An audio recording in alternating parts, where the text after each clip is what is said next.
આ બેનના ગાલ પર આવેલો સોજાનું કારણ ડાપણ દાંત છે. કર્મયોગી ડેન્ટલ કેરથી ડોક્ટર ચિરાગ વસવેજા. આજે એક ડાપણ દાંત રિલેટેડ કેસ લઈને આવ્યો છું. આ સોજા પાછળનું કારણ સડેલી અને ગાલમાં ભરાતી છેલ્લી ઉપરની ડાપણ દાંત છે. સોજો આવવાનું કારણ એક જ ડાપણ દાંત પણ બે જગ્યાએથી લાગેલું ઇન્ફેક્શન. ગાલની અંદર ભરાઈને પડી ગયેલા હોલને કારણે અને બીજું સડી ગયેલી દાઢને કારણે મૂળિયામાંથી થયેલા રસીને કારણે આ સોજો આવેલો છે. દર્દીને દાઢ તેમજ ગાલમાં આવેલા સોજામાં બંને જગ્યાએ દુખાવો હોવાને કારણે આપણે તેને દાઢ કાઢી નાખવા માટેનું એક સજેશન આપેલું હતું. દર્દીને ટ્રીટમેન્ટ અનુકૂળ લાગતા આપણે લોકલ એનેસ્થેસિયાની અંદર જ આખું કામ કરેલું છે. કોઈ પણ જાતની સર્જરી આવી નથી. નોર્મલ એવું એલિવેટરથી એલિવેટ કરી અને ફોર્સેપ્સથી દાંત ઇઝીલી રિમૂવ થઈ ગયેલું છે. ત્યારબાદ આપણે પસને ત્યાંથી ડ્રેનેજ કરેલું છે. હાડકું ખોલીને દાંત કાઢવાની જરૂરિયાત પડેલી ન હોવાથી આપણે ટાંકા લીધેલા નથી. દાંત કાઢ્યા પછી 5 દિવસ માટે આપણે એન્ટીબાયોટિક નો કોર્સ એક પ્રિસ્ક્રાઇબ કરેલો છે. 5 દિવસ પછી આપણે એમને ફોલોઅપ માટે બોલાવેલું છે.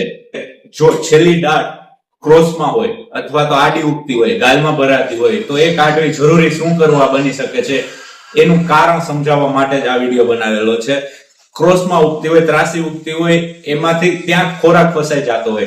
તમે ગમે તેટલું બ્રશ કરો, યોગ્ય રીતે સાફ કરો, છતાં પણ ખોરાક ફસાવાને કારણે આ દાઢમાં સડો લાગવાની શક્યતાઓ વધારે હોય છે. ત્રાસી ઉગતી હોવાથી સડેલી દાઢમાં સારવાર કરવી એટલે કે બચાવવાની પ્રોસિજર પર અઘરી હોય છે. એટલે આપણે એને કાઢવા સિવાયનો કોઈ ઓપ્શન રહેતો નથી. એટલે જો તમારી પણ ડાપણ દાઢ ત્રાસી અથવા તો આડી ઉગતી હોય, આ લક્ષણમાં મોઢું ખુલતું ઓછું થઈ જવું અથવા તો જ્યારે મોઢું ખોલીએ ત્યારે ગાલમાં દાઢ ભરાવી, જમવાની અંદર તકલીફ પડવી, આ બધી ડાપણ દાઢ ત્રાસી ઉગતી હોવાના લક્ષણો છે.